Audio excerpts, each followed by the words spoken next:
fast forward, well, I guess Saturday night, we had everything buttoned up. The fourth house was 95% done. It was also the one that required the most finish work. Yeah. Right? The fourth house was a 4-bedroom house. And all the doors are right on the marriage line. Yeah. So all the doors had to be reset or rehung in the new openings that both halves made. Mm-hmm. Yeah. Yeah. So there was a lot of interior finish work to do on house 4. Relatively. That's true. That like hanging 4 doors and sticking a few pieces of trim up is not a whole lot of finish work, but compared to a stick built home, for sure. Yeah. I mean, it took us.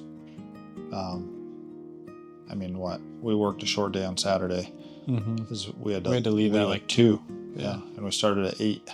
Yep. Yeah, because it was Saturday. We were gonna sleep in a little bit. Been working some long hours. Yeah, we didn't even touch on the sun.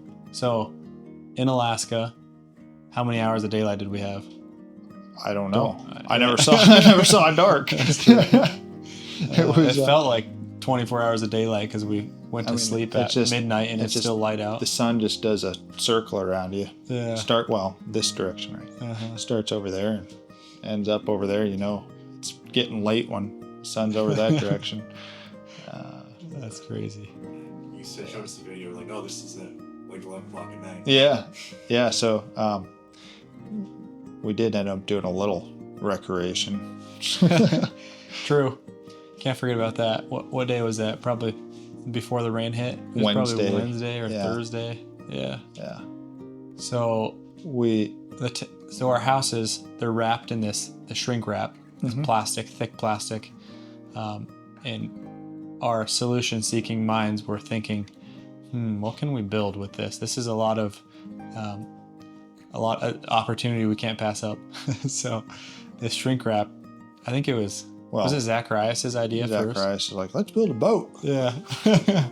Boat! In the big open areas, it's a kind of an open floor plan, the houses, and there's probably 15, 20 feet sections or 20-foot sections in the middle of the house that don't have any support when the houses are separated.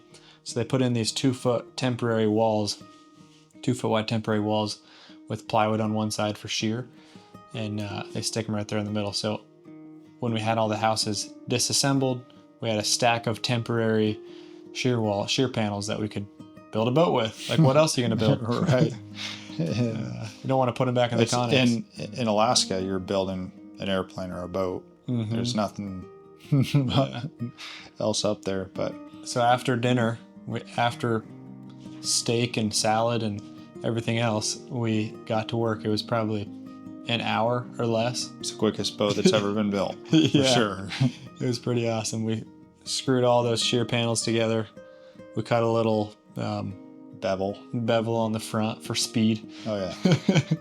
And then flipped it upside down and threw that plastic, shrink wrap plastic over that, and we had our torch. I don't even know why we had a torch, but we had a torch because we had everything. Right. One of everything. And started shrinking that plastic around the boat, and I was impressed at how easy that stuff burns. Like, the shop took some time getting those houses shrunk, but a little Tyvek tape could fix the holes.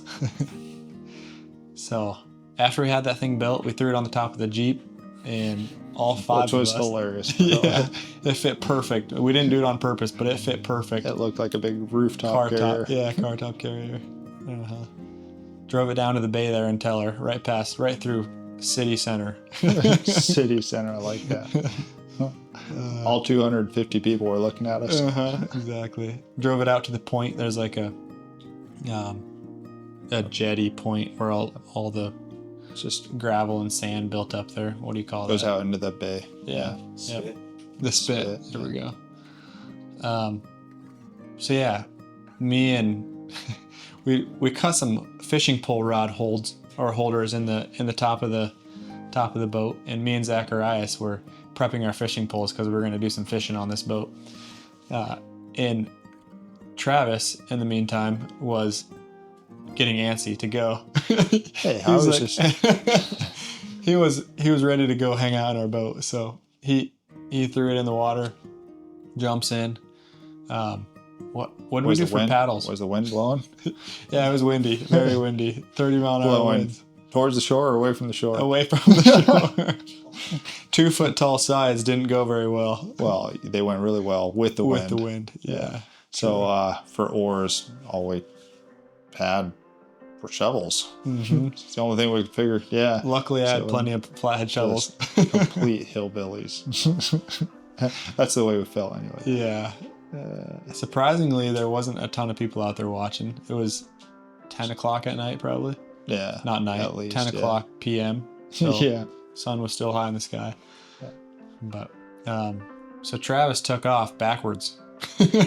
Well, into the wind by himself. The boat was probably what, 6 feet, 5 feet wide. It's 4 feet wide, yeah. Oh, plus two panels. Yep, 4 feet wide, and flat bottom. So there was no like directional control. I was just gonna go like 2 feet into the water and just stay there until someone else jumped in with me. But the wind took me, and before I knew it, I couldn't reach the bottom with the shovel. I was very concerned. I was nearly ready to jump out. The only thing that kept me in was my cell phone in my pocket. and every time I took a run to one side, a paddle with my shovel, it would just turn the boat around 180 degrees. Anyway, they thought it was funny. I didn't. We were dying laughing. It was one of the funniest things I've ever seen. And you can imagine, I'm your brother, so it's like not as funny, but to all the other guys, like you're their boss and you're just floating away. Or you feel more of a boss to them than you feel to me. So it was pretty funny. So Taylor actually had the great idea. He says, just go to that shore over there.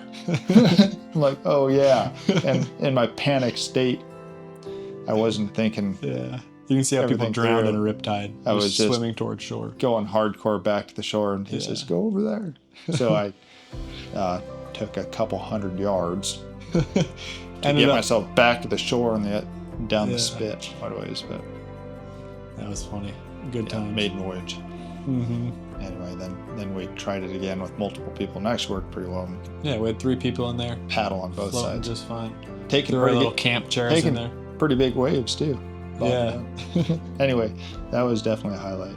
Yeah, it was. That was hilarious. We probably went, half a mile down? Yeah. Across the bay. From the spit across the bay to Teller. Yeah.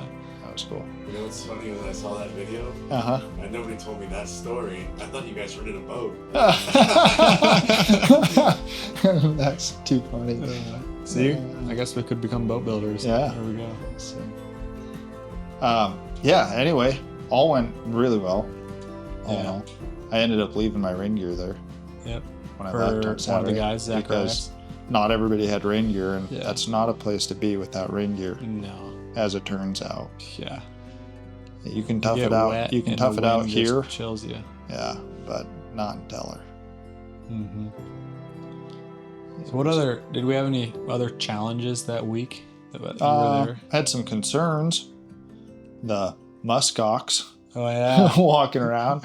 It must not have felt like crossing the silt fence, thankfully. Yeah. Because it went all around our camp. Mm-hmm. We saw a few of them. We went to bed with musk ox 20 feet from camp, walking along the silt fence. Yeah, and those things, I don't know anything about them, but they tell me they can be mean. Yeah. They can charge. In fact, there's a sign at the hotel. It said, if you're charged by musk ox, run. We found that out later. I forgot to tell you that story. But yeah, I was told by some locals and some people in Anchorage that musk ox can just be a nuisance. They just rummage and trample your stuff. Everything. Yeah. And push things over, and he said they can beat up. They're not afraid of anything. Yeah, exactly. Be careful with what you got out for musk ox. But I went up there to Alaska thinking that polar bears were going to be an issue, but did you see any polar bears? I didn't see any polar bears. No, I think that they're probably further north up in the Arctic Circle. We were above the Arctic Circle, were we not? Were we? Because anywhere it stays light for 24 hours. I don't think it does there completely. Yeah, I don't know. Look at that. Thanks for joining us here today with this video about the project in Teller, Alaska. If you liked this video, please subscribe below and make sure to hit the like button, comment if you want, and join us on the next one.